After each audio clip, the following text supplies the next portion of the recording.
it's all ruined. I'm sure he's just going to call PDA. You think? Yeah, PDA. They've got all that stuff. Or Dr. Eddie White out at yeah, they could do that up at the On-Dog Green because he's got plenty of sound equipment.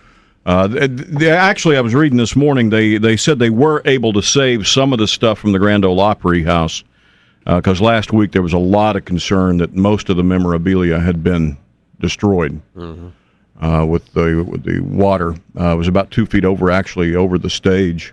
Now they will have to rip out the stage. That whole thing has to be redone.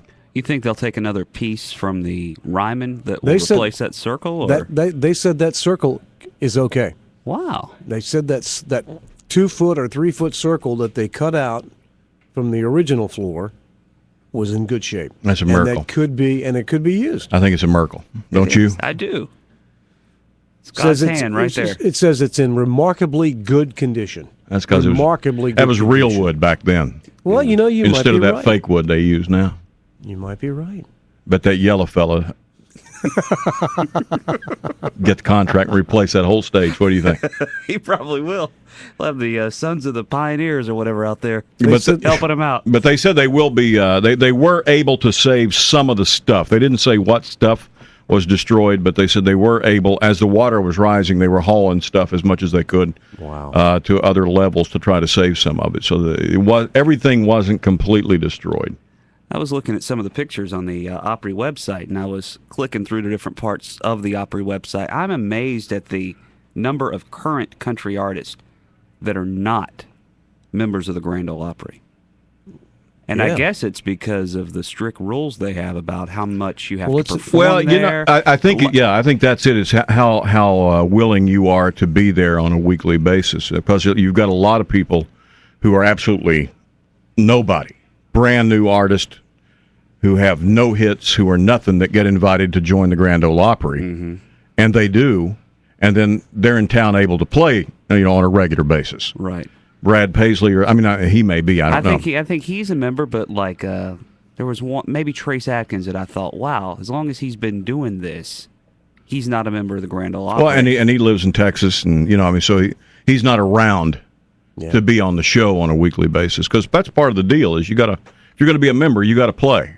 That's what it's all about. And I don't think it's very lucrative to play there. No, it's not. It's just to say I'm part of it. I mean, like little Jimmy Dickens, I think he probably gets his money off memorabilia and things like that, because I got the impression that it was only... You get to take pictures with him. Yeah. Is that what it is? Yeah. It's only like a couple $100 to play there. It's what you'd get down playing the Wild Wing or something. Now, they also say if what is in a bad state is the Opryland Resort Hotel, the Gaylord Hotel. That is a mess. They say basically if you had planned on staying there between now and October, find you another place to stay. They're shutting it down. They said up to 10 feet of water, first floor power plant, all the wiring and the computers and all that stuff completely wiped out. The entire park inside there in the center where all the restaurants were, and where those incredible jungles of it, and that's all underwater. Gone. It's all done. Yeah, they're going to have to revamp all that. They're looking. They say about $50 million is the max that their insurance will pay. $50 million for just that one facility, and they don't think that'll be enough. Right.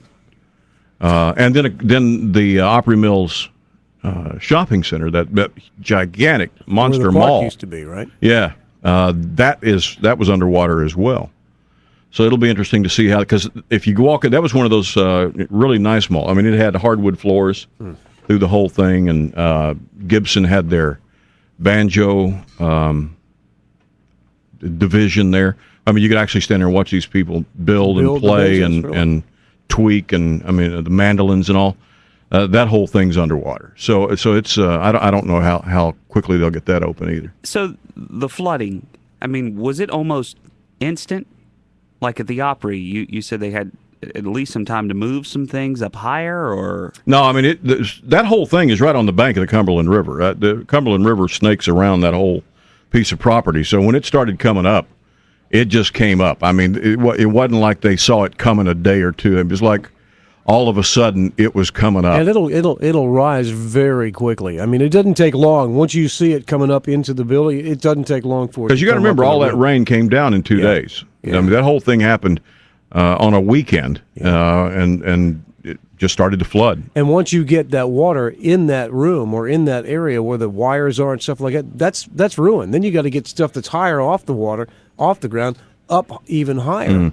You know, it's just unbelievable. So, but they do say the Country Music Festival, the Music Fest this summer, next month, will go on as scheduled. They will give half of everything they make at the festival this year directly to the repair and flood, whatever you want to call it. So they say, come on to town and do that. They're going to be able to get all that stuff cleaned up and fixed up and ready to go. Well, the media said they really missed the boat on covering this as a disaster. They it's feel a bad huge about it. It's a huge mess. I mean, everybody was worried about The Gulf, and what was going on down there, and Times Square, and all that happened all on the same weekend. 3 major stories at the same time, and they went after the ones that had the biggest potential for coverage, and missed the flooding completely. Anyway, if you need more details, CMA.com has it. CMA.com. You can get more information there. You can also go to the Opryland Hotel website and get details there. If you, again, bottom line, if you'd planned on going up there for Fan Fest or whatever they call that thing now, CMA Music Fest, and you had reservations at the Opryland, it's not going to be open. You need to find you someplace else to stay. And the thing we normally do with Storm Aid, you know, whenever there's a disaster thing, that's all on our website, too, if you do want to help. It's WEZL.com. You can do it that way? Yes. WEZL.com, all the details there. And, of course, you can always text Red Cross at 90999. Right. And $10 will go to the Middle Tennessee Red Cross. That's it. It's your way to help. It's 842 at WEZL. If you've got a card.